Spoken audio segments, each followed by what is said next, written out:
नमस्कार। जी नमस्कार मैम। मैं सर से नमस्कार। जय हिंद। हकीम जी को मैं नमस्कार बोलना चाहती हूँ। मेरे पैरों में बहुत दर्द रहता है। हम्म। हम्म। पैर में जो पिंडली होती है, एक तो पिंडली होती है और एक साइड में से पैर का जो साइड का हिस्सा होता है हम्म। उसमें बहुत दर्द होता है। चलते वक्त तो इतना ज्यादा दर्द होता है कि मैं चल ही नहीं पाती हूँ। वॉकिंग करने के लिए डॉक्टर ने बोला है, वजन ज्यादा है।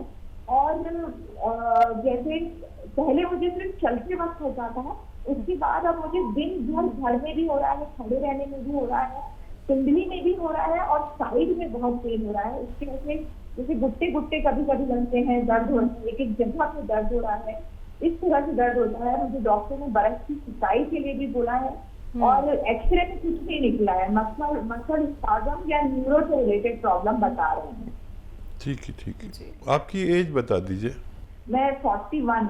अच्छा, देखिए, जो कैफियत आपने बताई है, जो अपना मामला बताया है, उसका मतलब ये होता है कि देखिए, हमारी पिंडली में या पिंडली की साइड में खिंचाव या दर्द हो या सुन हो या जलन हो, पैरों में हो, पिंडलियों में हो, थाइज में हो, चलते में हो या खड़े खड़े हो या लेटने पे हो, किसी को भी एक पैर में हो या दोनों पैरों में हो, तो इसका मतलब होता है कि हमारी कमर में नसें दबी हुई हैं, जो हिप से ऊपर के 5 डिस्क होते हैं, इस तरह के होते हैं, यहाँ पर नसें दब जाती हैं और दर्द होता है हमारी पिंडलियों में, या खिंचाव होता है या जलन होती है या सुन होने लगते हैं। अब हम पिंडली का इलाज कराते रहते हैं, पिंडली पे कुछ मलते रहते हैं, ये इलाज नहीं है। हमें हमारी कमर का इलाज करना होगा, पिंडली अपना आप ठीक होती है, ये मेरा तजुर्बा है। इसे साइटिका कहते हैं।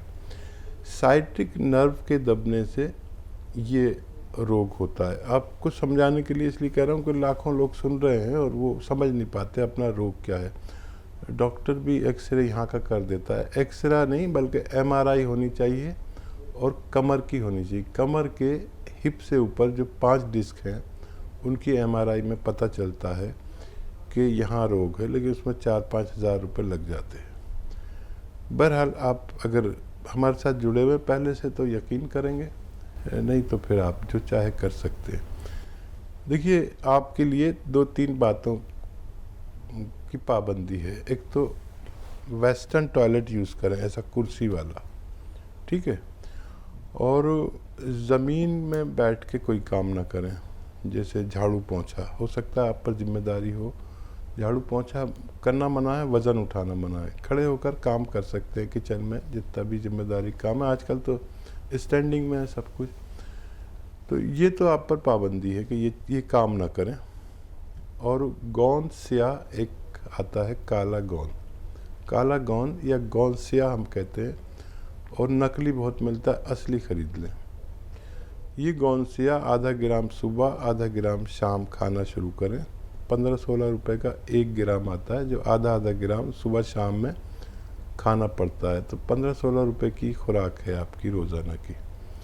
तो इससे आपके तमाम जोड़ों और तमाम नसों और डिस्क अच्छी होती है। और गोंद स्याह असली लेना ज़रूरी है। और वज़न अगर ज़्यादा है तो आप ज़ीरे का सिरका विनेगर आप लें और 2-2 चम्मच 2-3 बार पिए। और डाइट कंट्रोल करें, जितना खुराक है आपकी उससे आधा कर दें। गर्म पानी खूब पिया करें।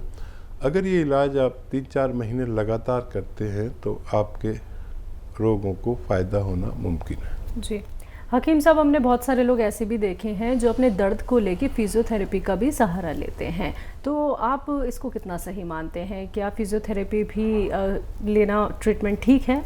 देखिए, मैंने पाया कि लोग फिजियोथेरेपी इसकी कराते हैं, लेकिन मैंने अपने तजर्बे में, अपने अनुभव में फिजियोथेरेपी से इस रोग में फ़ायदा होते हुए नहीं देखा। और कुछ लोग मालिश करते हैं, मालिश से कुछ फ़ायदा कभी किसी को नहीं होता। खाने की दवा से कुछ फ़ायदा हो सकता है, अगर भगवान पे भरोसा होगा तो। और मालिश और कुछ मलवाने चले जाते हैं पहलवानों के यहाँ और कोई उसमें बुरी तरह झटका मार देता है, ये सब गलत है। कभी बहुत बड़े रोग हो सकता है जो कभी ठीक ही ना हो। किसी भी ऑपरेशन से पहले किसी भी जोड़ के या कमर के ऑपरेशन कर डालते हैं डॉक्टर। ये घुटने में है परेशानी तो उसका ऑपरेशन कर देते हैं, और वो रोग होता है, कहीं तकलीफ होती है, कहीं इसकी ये निशानी है। तो किसी भी ऑपरेशन से पहले या आप ये नुस्खा ज़रूर इस्तेमाल करें। गौनसिया आधा ग्राम दिन में 2 बार खाने के बाद इस्तेमाल किया करें, फ़ायदा मुमकिन है। जी, नेक्स्ट कॉलर हैं बरेली से रेखा अवस्थी जी, स्वागत है आपका। क्या हमारे 2-3 सवाल है, नोट कर लीजिए मैडम। जी मैम बताइए। जर्सन को छिड़का मंगाया था हमने आपकी कंपनी से पिछले महीने में। बॉम पिला कर हस्बैंड के लिए मंगाया था, पैरालिसिस थी और क्या कहते हैं डायबिटीज थी। तो बॉम पिलाते रहे, उसको पिलाते 15 दिन तक उनके सर्दी अभी ज्यादा हो गई थी, उनके टीबी का भी इलाज चल रहा था। फिर बॉम ने पिलाते रहे, तब भी भरोसा था, पिलाते रहे। फिर बाद में बहुत ज्यादा सीना में जकड़न हो गई, बुखार भी आया तो हमने फिर उनका रोक दिया, पिलाना बंद कर दिया। बुखार के दवाई एडमिट भी रहे 2 दिन, बुखार की दवाई दी और खांसी सिरप पिलाया तो खांसी के लिए तो सही है, लेकिन उनकी हथेली और तलवे बहुत गर्म रहते हैं, इतने गर्म रहते हैं कि सोने से भी लगता है कि हाथ जल रहे हैं, इतनी तेजी से गर्म रहते हैं। अब वो जैसे उनको छिड़का है वो हमने आधी बोतल है वो भी रोक दिया है कि हम पिलाएं नहीं पिलाएं, वो करते हमें इसीलिए बात करनी थी कि हम अब इस समय पिला सकते नहीं पिला सकते, तो टीवी के भी इलाज चल रहा है उनका, और क्या डायबिटीज का भी है और पैरालिसिस भी है। हमें बहुत परेशान है उनकी वजह से, हम बहुत खराब कमजोर इतने हैं, बहुत ज्यादा कमजोरी वाली है, इससे बुखार आया उससे बहुत ज्यादा। ठीक है। अच्छा देखिए, जिन लोगों को सिरका नहीं चले और ख़ास तौर पर टीबी के पेशेंट में ये होता है कि फेफड़े की बीमारी है और फेफड़े इम्प्रेस रहते हैं, तो उनको शायद ये नहीं चल पाएगा। तो जिन लोगों को भी देखिए डायबिटीज़ के लिए और कंट्रोल के लिए ये चाहिए तो वो गौन चिलगोज़ा लें, 1 चुटकी सुबह 1 चुटकी शाम, तो ये उनके सीने में जकड़न भी नहीं करेगा और जितना कफ है उसे बाहर फेंकेगा, और ये बेहतर है, डायबिटीज़ कंट्रोल करता है ये। और अगर फालिज, लकवा और टीबी है तो 1 चुटकी खाने का सोडा और 1 चुटकी नमक जैतून 2 गिलास पानी में मिलाकर दिन में 1 बार दे दिया करें, तो इससे चर्बी कम होती है, कोलेस्ट्रॉल कम होता है, ब्लड प्रेशर कंट्रोल होता है और बहुत फ़ायदा मुमकिन है। उनको ये ना दें और ये कोई और शख्स ले ले, आप इन्हें इस तरह से इलाज करें तो फ़ायदा मुमकिन है। जी, औरंगाबाद से हैं शेख यूसुफ जी, स्वागत है आपका। हाँ अकील साहब को हमारा अस्सलाम वालेकुम। वालेकुम अस्सलाम। सर मैंने आपसे जो है तो चिलगोज़े का गोंद मंगाया था और तुम्हारे क्या बोलते गोंद मोरिंगा, तो बच्चे गोंद मोरिंगा खाए तो कितने दिन खिलाना आप हमको बोलो अवश्य, और चिलगोज़े का गोंद कितने दिन खिलाना है वो भी मालूम करो हमको। और एक सवाल है हमारा कि जो है तो बच्चा दिन भर अगर भूखा रहा तो दिन भर भूखे रहने में उसको मचली होती, सर में दर्द होता, उल्टियाँ होती, नल टाइट हो जाते और इतनी तकलीफ होती कि मतलब 2 दिन 3 दिन बहुत परेशान रहता, एक दिन भर अगर खाना नहीं खाया तो। बच्चे की उम्र बताइए। बच्चे की उम्र है 35 साल। अच्छा, और गोंद मोरिंगा जो खाते हैं उनकी उम्र कितनी है? हाँ वो एक बच्चा है 4 साल का, एक बच्चा है 4 साल का, एक बच्चा है 5 साल का, एक बच्ची है 3 साल की। वो खजूर और अंजीर के साथ में जूस के अंदर दे रहे हैं उनको, भूख नहीं लगती, खाना नहीं रखता बोल के आपने बोले थे। ठीक है जी। देखिए उनको लंबे वक्त तक भी दे सकते हैं और आधा ग्राम ही दें, छोटे बच्चे हैं और तीनों को दे सकते हैं। और ज़्यादा वक्त तक भी दे सकते हैं। ये नुकसान कभी नहीं करता और इससे इनकी ग्रोथ होनी चाहिए और इनकी लंबाई बढ़नी चाहिए, इनको भूख लगनी चाहिए। और देखिए, अगर पूरे दिन तो खाना मैं नहीं खाऊंगा तो मुझे भी यही हालत होगी। तो खाना खाना तो ज़रूरी है और अपने खानों में अदरक, लहसुन, ज़ीरा खूब ज़्यादा कसरत से डाला करें ताकि इनकी भूख खुले, इनकी सेहत अच्छी हो। और तो कोई सवाल नहीं था ना इनका? नहीं, बस ये इनके सवाल थे। और एक और था हकीम साहब के, मोरिंगा और चिलगोज़ा कब तक लेना है बच्चों के लिए? चिलगोज़ा बच्चे नहीं ले सकते हैं, बड़े लोग ले सकते हैं और एक चुटकी ही काफ़ी है रोज़ाना लेने के लिए। आप जिस मकसद के लिए ले रहे हैं उसमें एक खुराक लें बस, और 5-6 महीने भी इस्तेमाल कर सकते हैं। जी, तो शेख यूसुफ जी, जो गोंद आप इस्तेमाल कर रहे हैं सर, वो सारे के सारे गोंद बहुत तेज़ होते हैं। जितनी भी बातें हकीम साहब ने आपको बताई हैं, उम्मीद करूंगी आपने अच्छे से समझ ली होंगी, जान ली होंगी, क्योंकि आपने छोटे छोटे बच्चों के लिए भी सवाल किया था। तो अच्छे से आप नुस्खों का इस्तेमाल कीजिए सर, और ऐसे ही हमारे साथ जुड़े रहिए। अगले कॉलर हैं हरियाणा से सरोज जी, स्वागत है आपका। जी मैम। हेलो जी, मेरे ये जो गट्टे है ना, इनके एक के ऊपर गट्टा जो किस्त है इतना डीजल कर दी किस्ते में। सरोज जी, कुछ समझ नहीं आ रहा। पैन हो है जी, कल करने सकती है, ये गट्टे पूरे सूज रहे। चल नहीं पाती हैं आप? पैरों की बात कर रही हैं, पैर के गट्टों की? हाँ, पैरों की कर रही है जी। चलने में बहुत दिक्कत हो रही, चला नहीं जा रहा।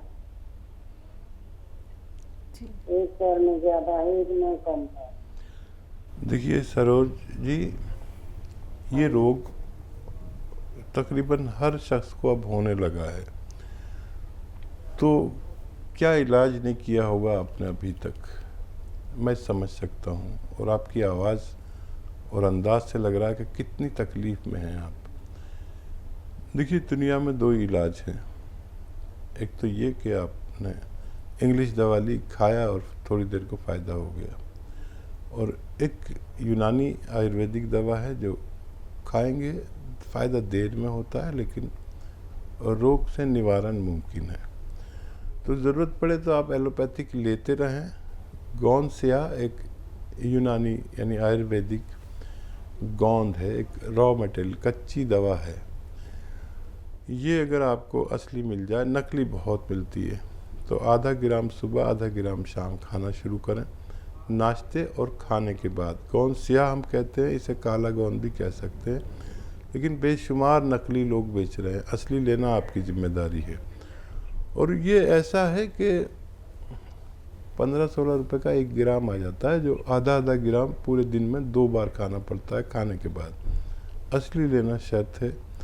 और ये 100 ग्राम भी असली मिल गया तो आपके रोग के लिए काफ़ी होना चाहिए। असली लेने की कोशिश करें और याद रखें, अगर ये आप शुरू करें, वैसे भी नहीं भी शुरू करें, तो वेस्टर्न टॉयलेट, एक कुर्सी वाला शौचालय यूज़ करें। आप मेहनती लग रही हैं मुझे, अपनी अंदाज से और बात से मेहनत छोड़ दें। झाड़ू पोंछा नहीं करना है, वज़न नहीं उठाना है और वेस्टर्न टॉयलेट यूज़ करना है। अगर आप ऐसा करते हैं तो आपको फ़ायदा होना मुमकिन है। जी, तो मैम दुआ यही है कि ये जो आपकी दर्द भरी आवाज़ थी, अब आने वाले वक्त में, यानी कि जब आप नुस्खे हकीम साहब के अपनाएंगी, जब आपको थोड़ा थोड़ा करके आराम मिलने लगेगा, तो मैम हमें ज़रूर बताइएगा उस मुस्कान के साथ कि आपको कितना आराम मिल गया है। दुआ हमेशा दर्शकों, आप सभी दर्शकों के लिए यही रहती है कि आप लोग बड़ी से बड़ी बीमारी से बच जाएं, लेकिन खुद का ख्याल खुद ही रखना होता है। हकीम साहब सिर्फ आप लोगों को मशवरा दे सकते हैं, आप लोगों को नुस्खे बता सकते हैं, आपको ही उनका इस्तेमाल करना होगा एहतियात के साथ। हर एक बात को समझने के बाद ही नुस्खे अपनाइएगा। कोई भी क्वेरी करना चाहते हैं, हेल्पलाइन नंबर 24 आवर्स आप लोगों के लिए अवेलेबल है। आप लोग वहां पे कांटेक्ट कर सकते हैं, जहां पे आपकी बात होती है हमारे एक्सपर्ट डॉक्टर्स की एक पूरी टीम से। अगले कॉलर हैं विमला जी, स्वागत है आपका। हेलो।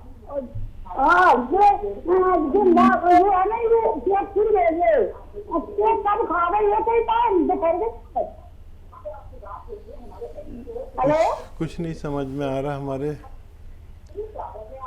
मैम टीवी का ना वॉल्यूम कम कर दीजिए, आप जो कहना चाह रही हैं वो हम तक बात नहीं पहुंच पा रही है। टीवी का वॉल्यूम कम कीजिए मैम। अब वो सही नहीं बात है साहब मैडम जी, खाते से खड़े नहीं हो पाते हैं, टीवी चालू है और कोई खौफ में है नहीं है कि कोई बंद कर दे, इसलिए हमने तुमको लगाया टीवी को। क्या दिक्कत हमारा है करियर कम नहीं कर रहा हूँ बिल्कुल। मैम? नहीं समझ में आया, क्या तकलीफ क्या है? भाई गठिया बाँ एक बताई चेला डॉक्टर ने कि गठिया बाँ है, गठिया तो जोड़ों में पूरे जोड़ों में दर्द दो। अब करिया को जोड़ में इतना दर्द है करियाते से कि बहुत ज्यादा हम गोली नहीं उठा पा रहे ऊपर। ठीक है ठीक है ठीक है, हम समझ गए। अच्छा देखो बहन, आप बहुत सीधी लेडी हो, बहुत अच्छी लेडी हो, हमारी बात गौर से सुने। आप लिख नहीं पाएंगी क्योंकि आपके पास कोई ऐसा भी नहीं है जो टेलीविज़न बंद कर दे, आपने बताया। तो हमारी तरफ से आपको फ़ोन आएगा तो आप पूरी बात उनको बताना, और वो एक जो दवा आपको भेजे वो लेना। गोंद सिया आता है, एक काला गोंद, जिसे काला गोंद भी कहते हैं, गोंद सिया, इसका असली मिलना बहुत ज़रूरी है। मुझे मालूम है कि आप लिख नहीं पाएंगी, समझ नहीं पाएंगी मेरी बात, फिर भी मैं बोल रहा हूँ क्योंकि कुछ लोग ऐसे हैं जो मेरी बात समझ रहे होंगे। तो ये ले लीजिए, और आधा ग्राम सुबह आधा ग्राम शाम, नाश्ते और खाने के बाद खाना शुरू करें। अगर ये असली मिल गया आपको 100 ग्राम भी, तो आपको फ़ायदा होना मुमकिन है। जी,